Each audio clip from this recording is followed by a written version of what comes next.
Welcome to AK Anime Explainer. Today is explanation of Soul Land 3, Legend of the Dragon King Part 141. Without any delay, start explanation. The tension in the air was thick enough to carve into. Whipping ferociously around Guu were elemental energies, her eyes glowing as she glared holes through the male students. Even Tang Wulin felt suffocated just by being next to her. Damn! Is this Guu's true power? Tang Wulin wasn't blind to the fact that Guu held back during their matches. In fact, he knew he wasn't a match for her in one-on-one combat, and this confirmed it. Guu's sudden flare of anger and might stunned everyone, including Wu Sidwa, who had just walked into the classroom. Doesn't she still only have 3 rings? How's she so powerful? Guu, they are just joking, Tang Wulin said, tugging her hand. She brushed his hand away, eyes remaining cold. Whatever. She sat back down, stone-faced. What's going on with her? Tang Wulin leaned towards Xie and whispered, "Did you make her mad again?" Xie clicked his tongue, fighting down a retort. On his other side, Xu Xiaoyan hid her twitching lips with a carefully placed hand, nearly bursting into laughter. Xu Lixi was the most honest of them, simply pointing at Tang Wulin himself. Huh? What about me? Tang Wulin tilted his head. What did I do? I didn't even see Guu at all yesterday. Xie covered his face with a hand. Boss, you just don't understand girls, do you? What? I don't get it. What are you talking about? Say things more clearly, Tang Wulin said. Tang Wulin. I have something to ask you, Guu cut in, grabbing him by the arm and forcibly turning him to face her. What's up? Tang Wulin asked, still bewildered. That girl from yesterday is your little sister, right? Are you two related by blood?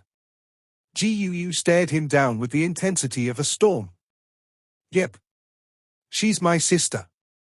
We might not be blood related, but we might as well be. I picked her up off the streets when we were children and my family adopted her. And she's just a sister to you? Guu asked, her nails digging into his arm, leaving little red marks. Then it struck him. He could hardly believe the absurdity of the situation. What's it have to do with you? Jealous? Tang Wulin smirked. Don't worry. No matter how pretty my little sister is, she's still just my little sister. Besides, she's still only 12. He swept his gaze through the rest of the boys. So you guys better not even think about touching her.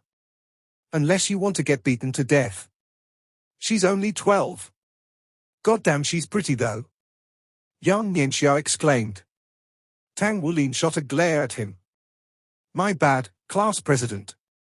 But it's okay. I'm willing to wait. I'll wait until she's 18. Wait all you want then. Let's see if you guys got what it takes by then. Let me remind you all though, she's not just another student here. She's from the inner court. If you guys want a shot, you better give it your all, Tang Wulin beamed. Holy shit. The inner court? No wonder she's here so young.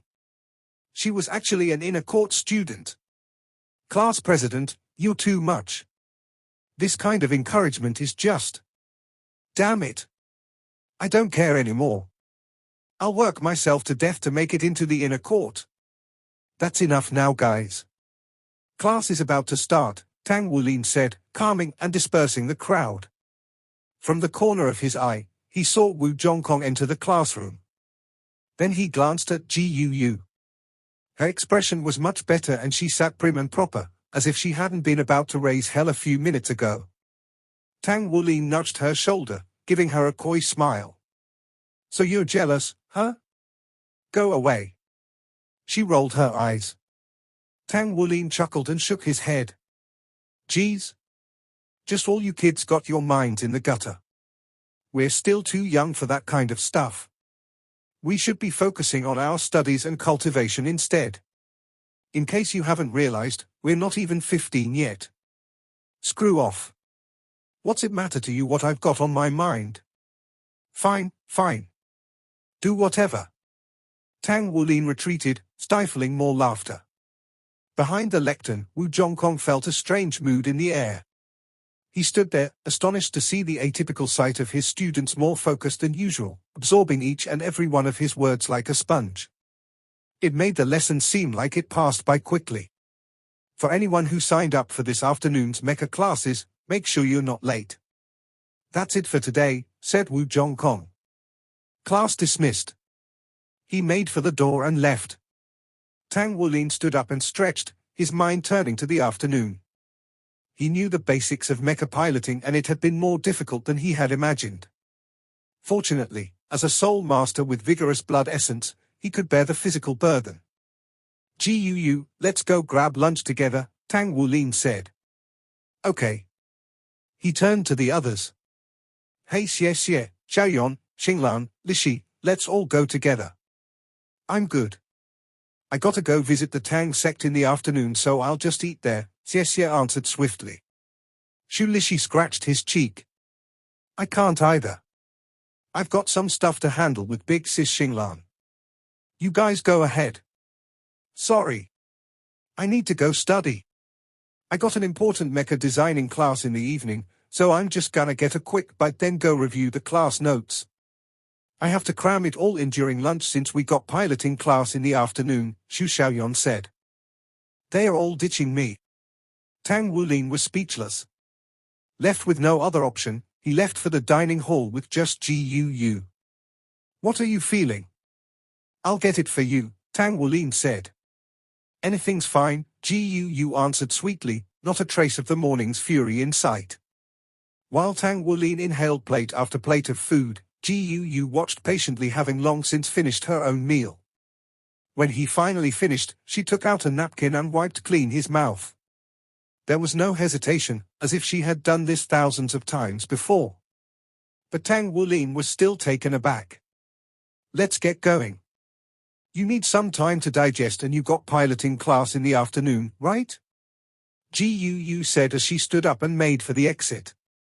Is she feeling the pressure? Tang Wulin broke into a huge grin. He rose to his feet and quickly caught up with her, walking shoulder to shoulder back to their dormitory. The working student dormitory was quiet. Unoccupied. Nlyun and Yehue's door and curtains were closed. As soon as Tang Wulin reached the door of his room, he glanced back, grabbing Guu's sleeve before she could leave. Guu, do you have something to say to me? No, she said. Voice flat, deadpan. Tang Wulin flashed a smile. I'm telling you, Enea really is just my little sister. Guu's eyes flicked back to him momentarily, settling for his face. Remember those words. Then she left for her own room, the door shutting with a click behind her. Tang Wulin rubbed his nose. He had watched every action of hers without averting his gaze, from her opening the door to her closing it. After meditating for a bit, he made his way to the mecha piloting class. Before Tang Wulin knew it, a few days had passed and his second mecha piloting class was about to begin. Like previously, it was held in a custom field located in the southwest corner of the campus. 15 first-grade students were assembled in a neat row on the piloting field, eager for their lesson to start. Their teacher was a tall, middle-aged man named Duan Shong. Good afternoon, teacher, the students said under Tang Wulin's lead. Duan Shong gave a slight nod. We'll be continuing with fundamental pilot drills today. Now then, get into your mechas and get on the comms channel. Yes? The students ran to their white-grade training mechas. Each one stood a good 12 meters tall and weighed over 10 tons. They had no equipment and only medium armor. At the chest region of each mecha slid open a door, giving the students a way into the cockpits. Inside, Tang Wulin pressed a series of buttons with practiced movements and started it up. The breastplate cockpit door closed. He strapped on a helmet while metal rings fastened his limbs in place.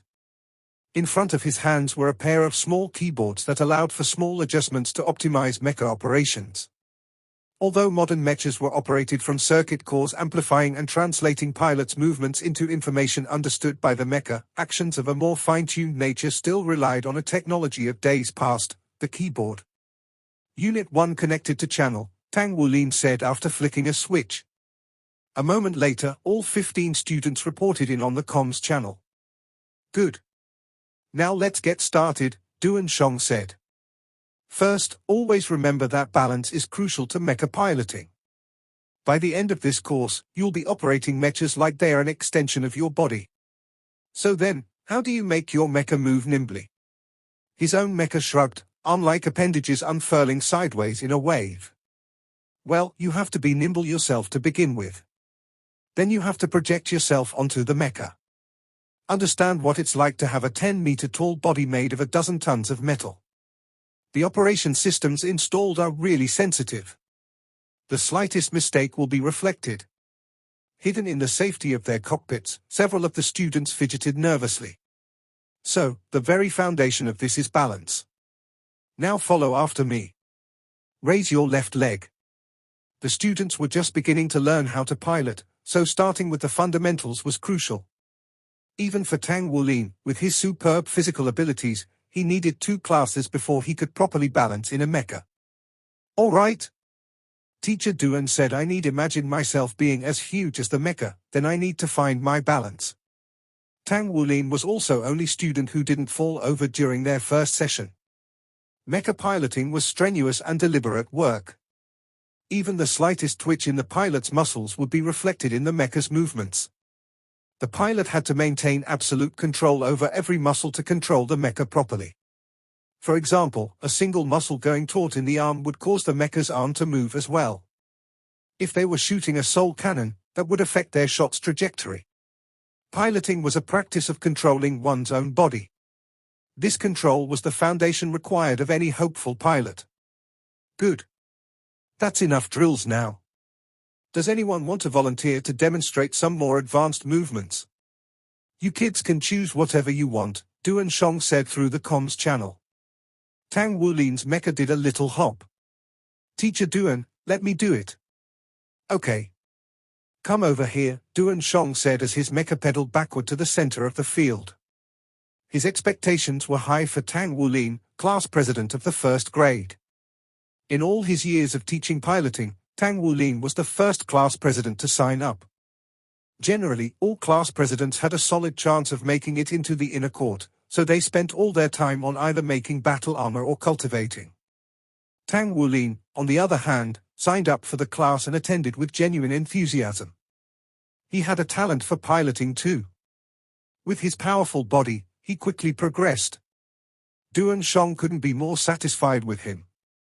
This was their 3rd class of the semester, yet Tang Wulin had already fully grasped how to balance and basic mecha maneuvers. If he kept this pace, he would be able to pilot a yellow-grade mecha within a year. He truly had a talent for this.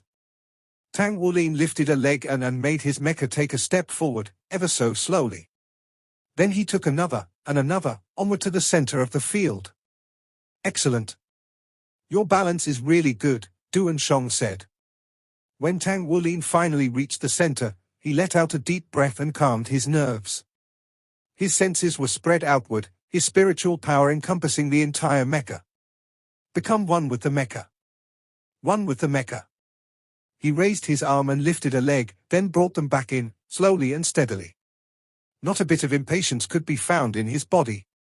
These basic movements were no issue for him, but he couldn't neglect practicing the fundamentals, especially as a fledgling pilot. Even so, he went through the routine quickly, already quite skilled after a few piloting sessions. His mecha took half a step over its left foot with its right, crossing them. It twisted its body as its left leg fell back, a concise turn. The mecha wobbled, slightly off kilter, but Tang Wulin swiftly reined it in and continued walking around the field, making small circles and tight turns from time to time.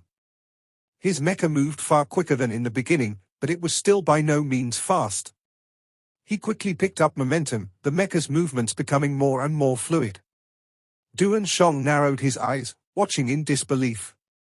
Tang Wulin's maneuvers weren't too complex, but they were concise and perfectly suited for dodging attacks by a hair's breadth. But most importantly, his footwork was highly irregular.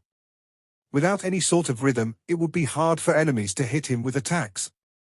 This kid's got potential. His footwork might be too direct, but he's only a beginner. He's genius at this. Tang Wulin was completely immersed in piloting. He was doing his best to display a watered-down version of the Ghost Shadow perplexing step with his mecha. However, mechas were far larger than humans and had a different joint physiology which made it impossible to perfectly replicate the technique. Despite the limitations, this practice brought him closer to acting as one with the mecha. My mecha's going to be done soon. I'll be able to practice a lot more then. Mechas were the culmination of modern technology while battle armors were the fusion of technology and soul masters. The two were different and had their own paths. Tang Wulin had loved mechas since he was a boy. Just the thought of having his own mecha got his blood boiling. Tang Wulin soon finished his performance and Duan Shong showered him with praise before ending class.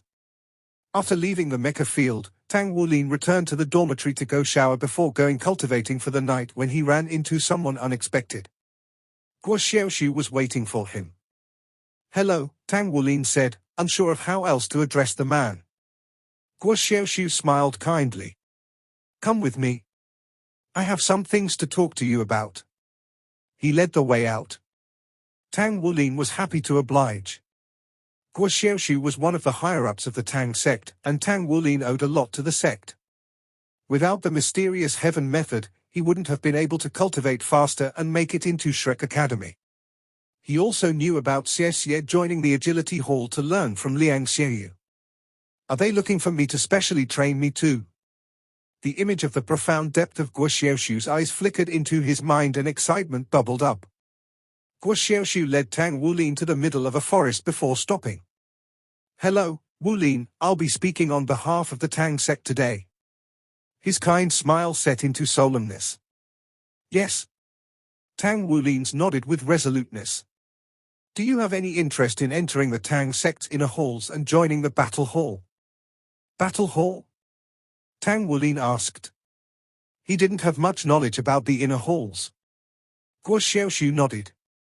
The battle hall is the very core of the Tang sect. You could say that it's the very reason we nurture talents for. At the same time, it is also the hall that bears the greatest responsibility, taking on the most important and dangerous missions. If you join the battle hall, there's a good chance you'll encounter some particularly tough enemies in the future. But as a member of the battle hall, you would have the sect's full backing, and we would do our best to help you grow. We've been keeping an eye on your growth and achievements. You have a firm foundation, highly talented, and possess unheard of blood essence soul rings. Under Wu Zhangkong's recommendation, we're inviting you to join the battle hall. Whether you join or not is up to you.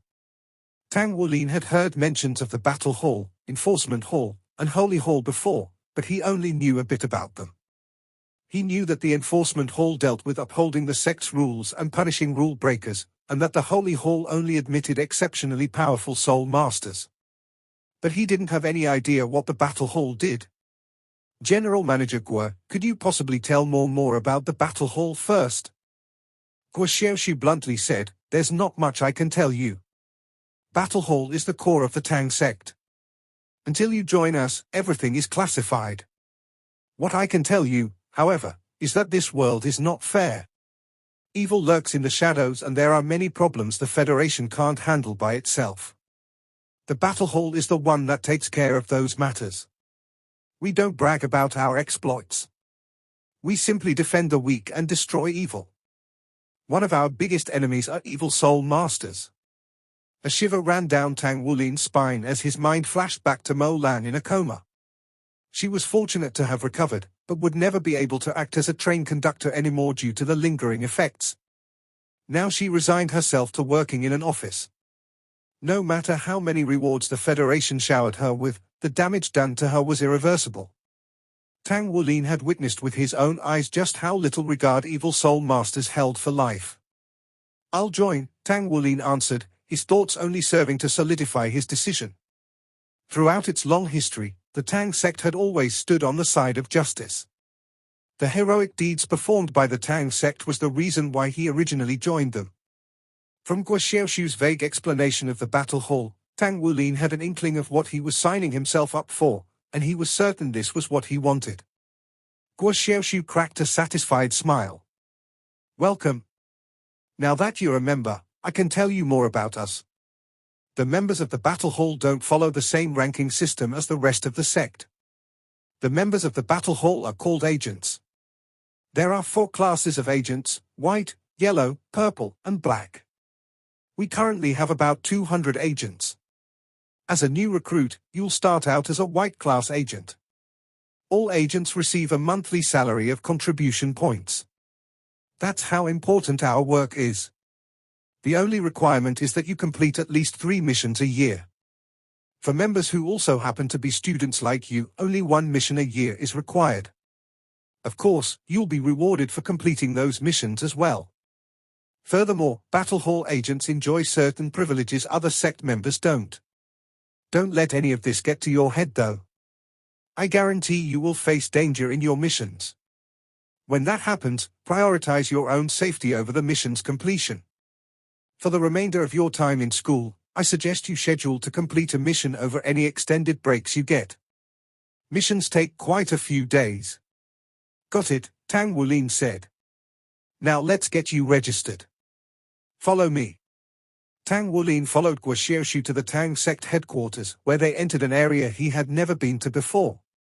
After passing through numerous scans and inspections, they arrived at an underground space. Here. These are your standard issue agent equipment. Keep in mind that agents work in shadows. The public does not know of us, so whenever you're on a mission, you must mask your identity and avoid drawing the attention of enemies. Guo Xiaoshu handed Tang Wulin a silver tray. A pristine white robe lay on top, its style reminiscent of the ancient Tang sect, yet the unknown material was stunningly modern. There was also a white cloak and white metal mask that covered the entire face except for 2 holes for the eyes. The last item on the tray was small pure white metal that seemed to vibrate with energy. This is the white class agent badge. It's fine to carry it on you at all times. In fact, I encourage you to do so. You can use it to call for backup anywhere you are. Just press this button on it and any agents within a 100-kilometer radius will rush to help you. The higher-ranking members of the Tang sect will be alerted as well. With that badge, other agents can also call you for help. If you receive a call, then drop whatever you're doing and rush over to help them.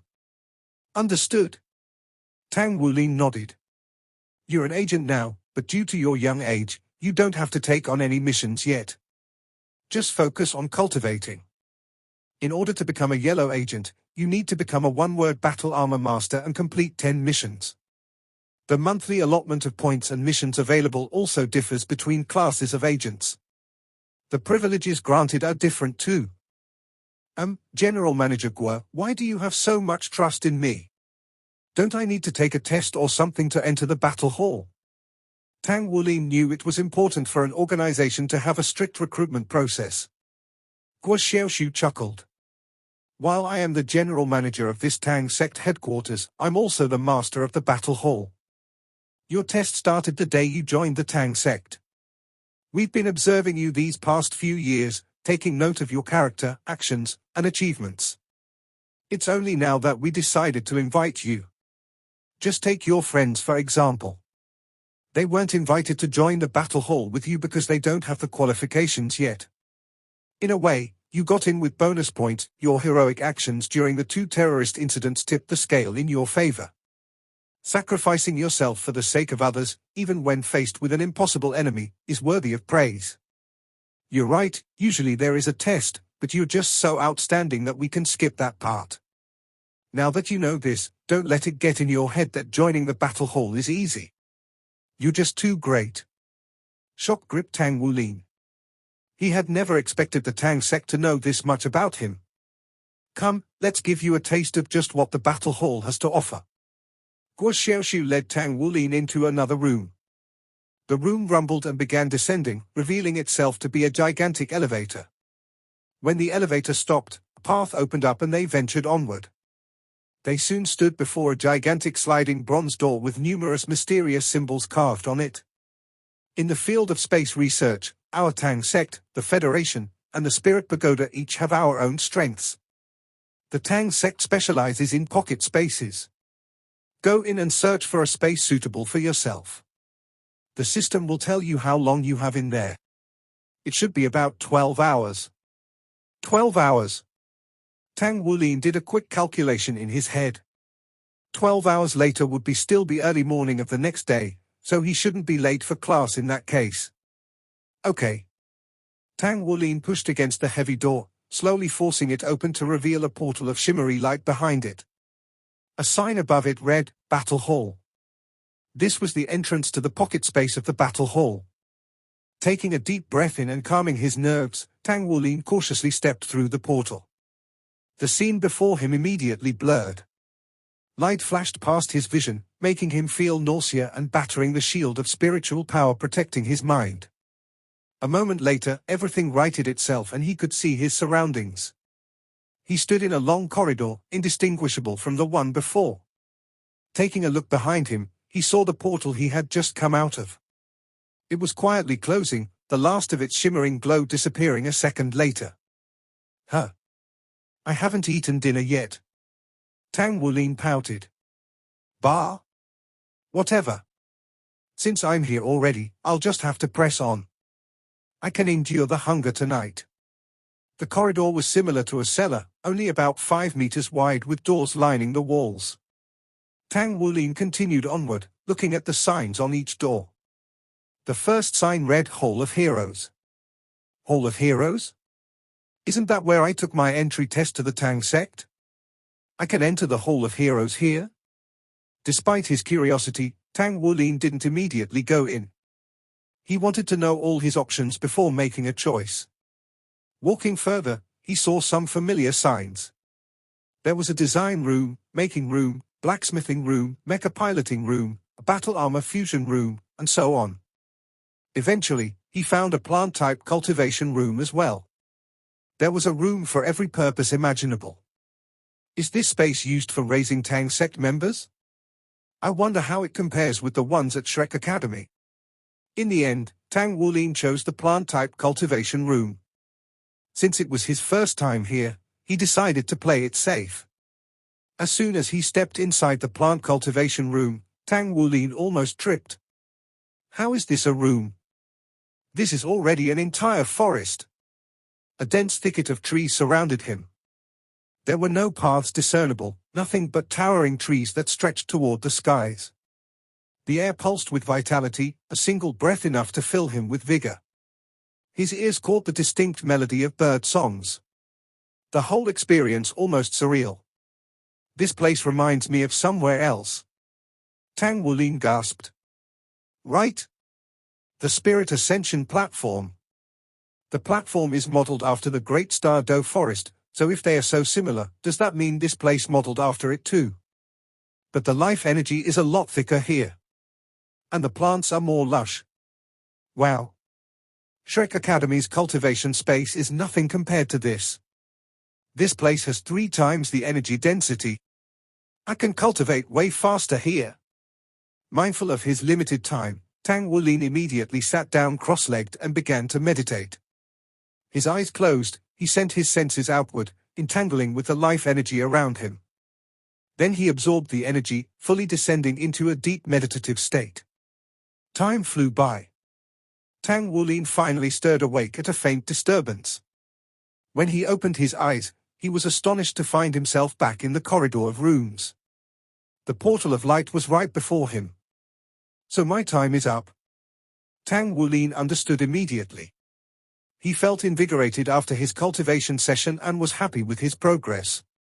His soul power had grown twice as much as in a night in the campus cultivation spaces. His blood essence had grown purer and stronger as well. Is this the effect of bathing in life energy? Amazing. That place is great. As expected of the Tang sect. They are just as great as the Spirit Pagoda. Stepping through the portal, Tang Wulin experienced another bout of vertigo before arriving outside the bronze door. Guo Xiaoshu was there waiting for him, welcoming him back with a warm smile. How do you feel? Amazing. I can cultivate so quickly in there. If I could cultivate in that plant-type room every day, I'm absolutely certain I'll reach rank 40 within a year. A chuckle escaped Guo Xiaoshu. Actually, It's a bit of a waste to use your time in there cultivating. A waste? How come? Tang Wulin asked. Just follow me and you'll find out, Guo Xiaoshu said, making for the exit. The doors of the Tang sect had shut behind them, the evening sky looming above. Huh? It's not morning yet? I guess I didn't cultivate a full 12 hours. Tang Wulin looked around in confusion. Guo Xiaoshu shook his head. No. You did in fact cultivate for a full 12 hours. But only 1 hour has passed here in the outside world. Tang Wulin staggered. The battle hall's pocket space isn't just separated from the rest of the world, continued Guo Xiaoshu. Time passes quicker in there than outside, about 12 times faster. So for every 12 hours you spend in there, only 1 hour passes out here. Couldn't you use this time to hone your combat skills? Perhaps go blacksmithing? There are all sorts of things you could spend that time on. So don't focus so much on cultivation next time. That's a bit of a waste. Tang Wulin struggled to overcome his shock throughout Guo Xiaoshu's lecture. What? Time flows differently? 12 times as quickly? How is that even possible? There's so much I can accomplish if I use those rooms often. His heart raced, imagination running wild. Hall Master, doesn't that mean if I cultivated in a pocket space for 1 year, it would be equivalent to cultivating for 12 years? Guo Xiaoshu smiled wryly and shook his head. You shouldn't think of it like that. If you stay in there too long, your life energies will become attuned with the quickened time flow. And the change will become irreversible. Once you finally leave the space, you'll age 12 times quicker too. After a lot of testing, we've found that for the best results, the first session should be 12 hours long. After that, you can enter once a week for 12-hour sessions. That way, your life energies will stay attuned to the outside world's time flow. Tang Wulin sighed. I guess I was expecting too much. If you could spend as much time as you want in there, that would defy the laws of the world too much. Amusement lit up in Guo Xiaoshu's eyes. Kids at your age have too much on your plates and not enough time to clear it all. The benefit of the battle hall is an extra 11 hours a week in the best cultivation environment on the continent. Make sure you come every week and spend your time doing something important. These benefits are amazing. Tang Wulin smiled gleefully. I never expected the Tang sect to have such advanced spacetime technology. Don't let all this get to your head. In order to become strong, you must rely on your own efforts and not on others. Your path of cultivation is excellent so far, but I can't comment about your bloodline's growth since something like that has never appeared in all of Dolor history. You'll have to be careful about it. If you ever have anything you're not sure about, I encourage you to come ask me. Yes? Thank you, Hall Master. Tang Wulin said, bowing his head. Remember to keep it a secret that you've become a battle hall agent and don't worry about completing a mission for now. You can hold off on that until the vacation at the end of your academic year. Now carry on. I'm sure you have a lot to do. You can come back next week. Understood. If there was a word to describe Tang Wulin at this moment, it would be overjoyed. He now had an extra 11 hours each week in a wonderful cultivation environment. This couldn't have arrived at a better time. Lately, he had felt pressed for time, left struggling to balance his schedule, especially with the addition of mecha piloting practice to his long list of responsibilities. Mecha piloting was heavily reliant on skill and technique and required a large time investment for proficiency. Tang Wulin had been at a loss originally as to how he would fit in piloting practice outside of class with his already busy schedule. Combat practice, blacksmithing, and cultivation were all too important to be sidelined. But now, with an extra 11 hours per week, he could fit everything in. He could practice piloting, blacksmithing, or combat training in the battle hall, depending on which he felt like. The Hall of Heroes had left a deep impression on Tang Wulin. The oppressive might of the replicated historical figures was awe-inspiring, and he had been able to sense chasm between their strength. The battle hall was just too great of a boon for him. Once Tang Wulin left the battle hall, he returned to his busy life, working hard to learn and grow as fast as possible alongside his classmates in the first grade. Although it was Wu Xiangkong's first time teaching at Shrek Academy, Shani had left all teaching responsibilities to him. The students were much more diligent compared to when she had led the class, so she needn't get involved. Watching their growth though the days brought a smile to her lips. This video will end here. Like video and subscribe to my channel.